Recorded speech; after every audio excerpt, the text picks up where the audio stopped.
Okay, welcome. This is my California native plant garden at the beginning of July.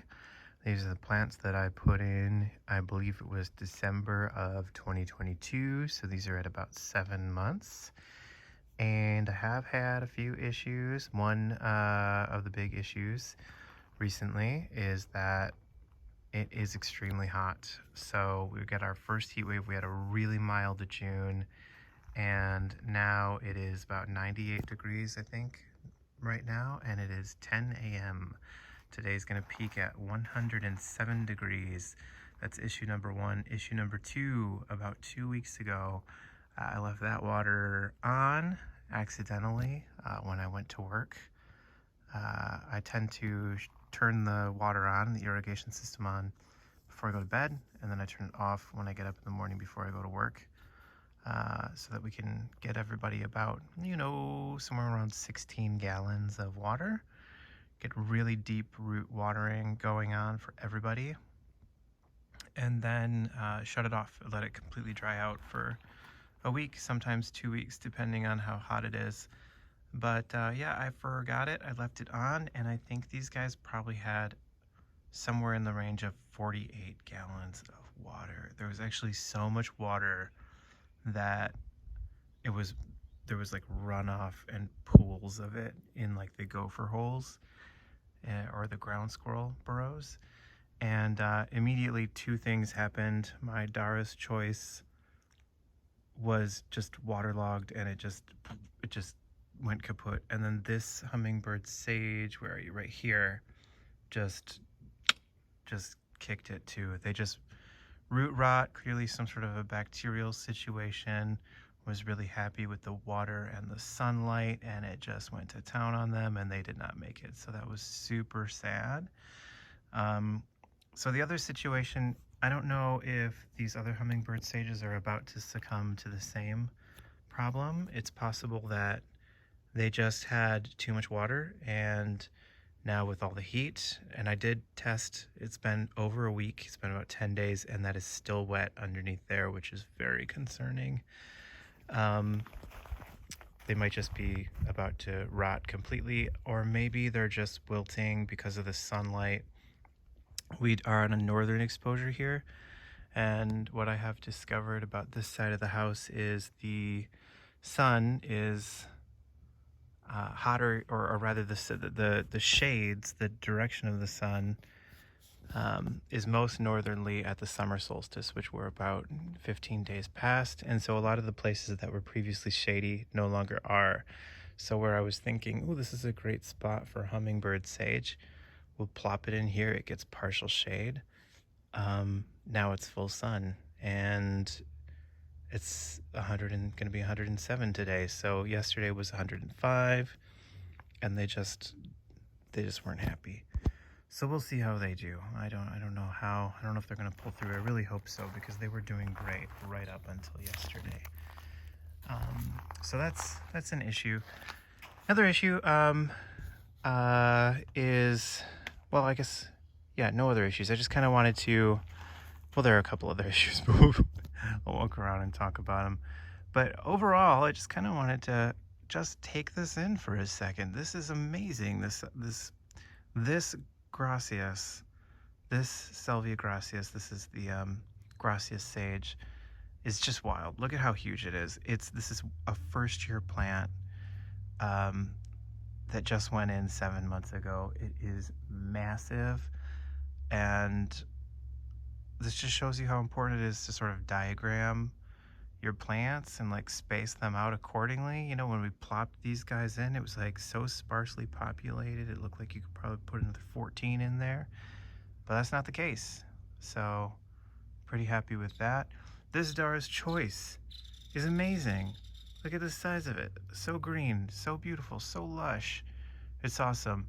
And we're also understanding better the seasonality here. We've got the Penstemon and Pseudospectabilis were like super lovely and just like popping off early in the season. Now they're kind of sleepy a little bit, but we've got this lovely celestial blue sage up here, this Cleveland variety, which is just stunning, and I love them. We've got the starlight, which was kicking off a little while before that. Directly behind the starlight is the Pozo blue, which is also really lovely, but that is not a victory on this garden. That's a mistake. I don't know what possessed me to put it in the ground directly behind the starlight sage, but I did. Also, this dwarf white sage, 5 feet tall, 5 feet tall dwarf white sage right there. Barely a dwarf white sage at all.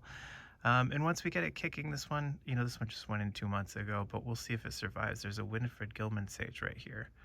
And I think that's going to be really nice. And then a very long time from now, this manzanita is going to dominate this area. Obviously, very slow growing manzanitas, but it'll find its day.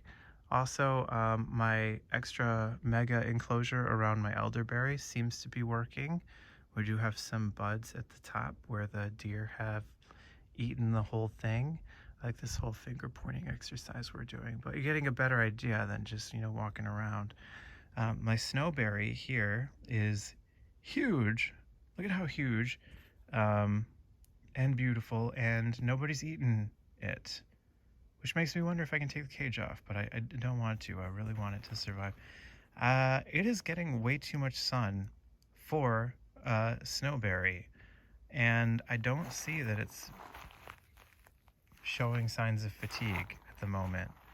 So we will see if it pulls through. I may have just figured something out here. I don't know exactly what I figured out or why it works, but it has no right to work. This plant is supposed to be at a much higher elevation, much cooler than this, and I just love them, and I totally thought it was going to die, and it hasn't so far, but it could just go all at once. You never know. Let's see, so what else have we got over here? The California buckwheat, I think it's Eriogonum fasciculatum. Is that right? I think so. They are now overgrowing these little enclosures that I put them in, and kind of growing through them and growing above them, and I think they're going to bloom soon, and they're going to be huge. I'm trying to decide whether to keep those enclosures on or take them off. I know if I take them off and a deer gets in here, they will be annihilated. Or I could put bigger ones on, but that's going to be weird. So I'm kind of thinking about just leaving it like that and letting them kind of just like grow through them. So that's like when, someday maybe you won't even be able to see the enclosures. But at least I'll know that the core of it, if it gets annihilated, the center will be protected. So I don't know, we'll see. It is so hot out here. This radiant manzanita is bouncing back a little bit. I'm very happy about that. This is one of the ones that got eaten, and then I caged it. One fascinating thing about these California native plants is I'm out here, it's disgusting. It's 1,000,000 degrees. Some of these plants are living their best life. Like this Gracias sage, which was just like, yeah, I like it like this. And it just exploded over the past month when, lots of other plants would just be like, this is too much for me. I don't like this. I'm leaving. And so we have, okay, this just in, I cannot use my phone in the sun when it's this hot. Apparently it needs time to cool down. All right, you're just gonna have to believe me. I'll just describe what I'm seeing. This is my snowberry, which was eaten by the deer, and it is doing much better. So not snowberry, coffeeberry. Did I say coffeeberry? I don't remember, but this was eaten down and now it's fine. This guy over here, that's the California buckeye, continues to falter. I don't know what's going on with it. It's not happy. And this guy, this is the Toyon. That is doing pretty well. I've kept that thing caged up pretty nicely all year. It's not growing very fast, but it is green and leafy. And over here, this is where I put in a new cage around, I know I was deciding last time I took a video about whether or not I was going to do it. That's the Ceanothus Ray Hartman. And all the leaves were eaten off of it, so I put a new cage around it, really big one. I want that to get giant and massive. So here, and then I have a ground cover guy here. This is the coyote brush. So really the whole theory here is I just wanted great big guys over here. So all of these are huge plants, which will be like big bushy situations, creating like a almost like a hedge over there of different types of plants. And that goes for the buckwheat too. This will be pretty big and kind of create like a little bit of a hedge-like area there. And then we have Sage Mountain over here. These are all very fragrant sages, with the tallest ones in the back. Ground cover sages along here. And then these are the higher elevation plants that by all means shouldn't be here. But maybe I'll just pull out all that, eventually when all these guys fail, maybe I'll just do snowberry around the entire area. Who knows? And this was supposed to just be a solid patch of hummingbird sage, but it looks like it might, depending on how this heat wave goes, might just be a wasted $60. Who can say? Over there we do have a Winifred Gilman, no, this is a Ellen Chickering sage on the other side of the fence, which is doing great. And I just put in another, which you can't see here, but Brandegee sage there. Now up here, the other wild success that I'm just shocked by is this Ceanothus. This was the Ceanothus skylark, and it was teeny tiny, and by all means should have been consumed by deer or squirrels or something, but it's really big for a first-year Ceanothus. It's doing really, really well. So super happy. Most of the poppies have been consumed by ground squirrels. In fact, I just picked up, there's a whole patch of them here that the roots were eaten, and it was just a dead patch of poppies sitting on top. I continue to have a turkey mullein explosion in this area, which I have been kind of picking some of the turkey mulleins out so that they don't overwhelm my garden. There's some blue guy here. I don't know who he is. He's a native. I think it's some sort of a phlox. Came out of a seed packet. Super cool. I would love to go show you, but my phone will immediately overheat and die, apparently. Let's see how long it lasts. Yeah, it's 1,000,000 degrees. Where are we? We're still at 97. Oh, and here's my woolly sunflower. Still doing a thing. Ah, look at these grasses. That Dara's Choice is off the hook. It's amazing. Here's the Dara's Choice that died when I overwatered it. And here's the new penstemon that we put in. Here's this incredible celestial blue sage. I just love these guys. Definitely has rose sage in its lineage. This looks really similar to the rose sage I bought and planted up at the foot of the driveway. That's a phlox that came out of an annual seed packet. There's my manzanita doing great. There's the Pozo Blue hiding behind Starlight. It's like a little secret sage.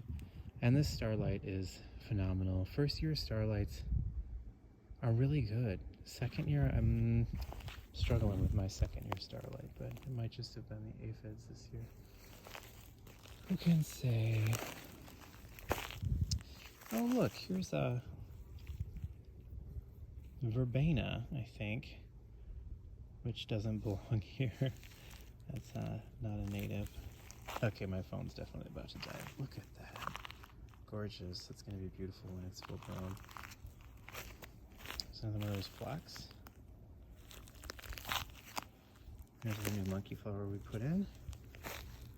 Big old deer grass. Oh, here's a poppy that I bet it has no root. Nope, root is gone. It was lovely until yesterday, probably. That's what happens. That's what they do. Let's see if they got this one. Do you still have a root? I think it might. It still has a root, everyone. Are you the last poppy standing? No, I have one more there. And oh, there's a little one there.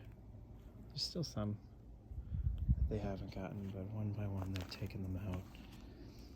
So there's this Spectabilis, Penstemon pseudospectabilis. Oh, look at this gracias. Wow! And here's that Ceanothus, still blooming. No right to be blooming. Bananas. Okay, love it. So this little stream situation, this little dry stream bed here that we have is It's actually the natural place where the water comes with a downspout and comes down. And we have a French drain, or whatever you call it, just a drain here with intakes. And eventually we're gonna do weed barrier and then rock, so it'll actually look like a stream.